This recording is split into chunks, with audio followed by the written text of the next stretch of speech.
road transport has been a particularly persistent thorn in the side of EU policymakers in recent years.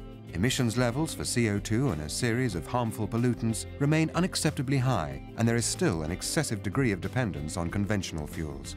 In this context, Europe's leading alternative fuel, automotive LPG, also known as autogas, is poised to play a greater role than ever in helping meet Europe's energy and environmental challenges. There are more than 5 million passenger cars which are powered by autogas in Europe, in the EU 27. Autogas is today the largest alternative fuel in Europe. As an industry, we should be proud of having more than 26,000 filling stations across Europe. Autogas cars are already being widely used in many countries. There has been a 50% increase in the number of autogas cars in Europe over the past 5 years. This growth trend is reflected in almost every country in Europe. Poland now has more than 2 million on the road, Italy 1 million, and other countries such as Germany are showing rapid growth. So autogas-powered cars are already being driven all over Europe. But how are they helping Europe achieve its environmental and strategic goals? Autogas is a cleaner, a greener fuel.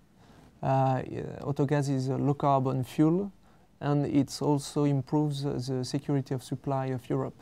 It's not just the LPG industry and individual drivers who can see the benefits of driving on autogas. Public authorities across Europe are also using it.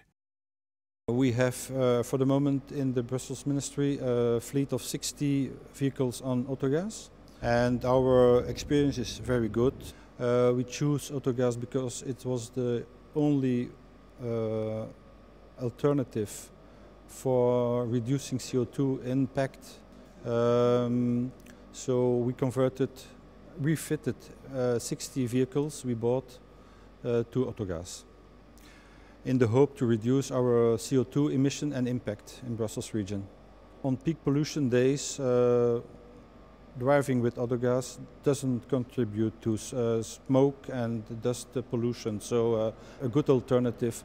We as a public service, we like to be an example for the Brussels inhabitants. Autogas currently powers 2% of Europe's passenger cars. The European LPG Association believes this figure could rise to 10% by 2020. The European LPG autogas industry has just released an autogas roadmap, trying to set the future for the industry until 2020. And we are forecasting major benefits for the European society if the 10% target is reached by 2020.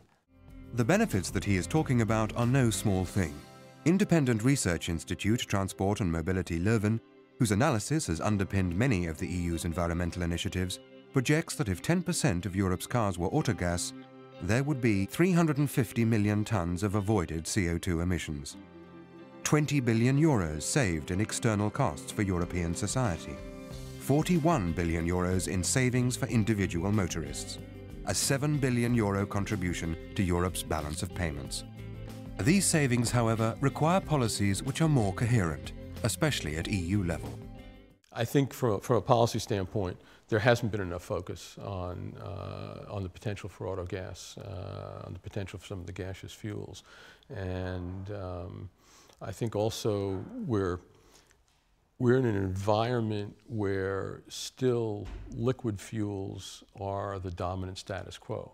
And I think it's time for these industries to start looking at the broader opportunities for the alternative fuels that we know will get us from where we are today to the future visions that policymakers have. The gaseous fuels have suffered from the lack of research and development investments from the public sector. And for the gaseous fuels, it's almost entirely been from the private sector funding. Gaseous fuels, LPG, natural gas, those industries don't need a huge amount of funding, but they would benefit from some R&D. We do see also some research and development programs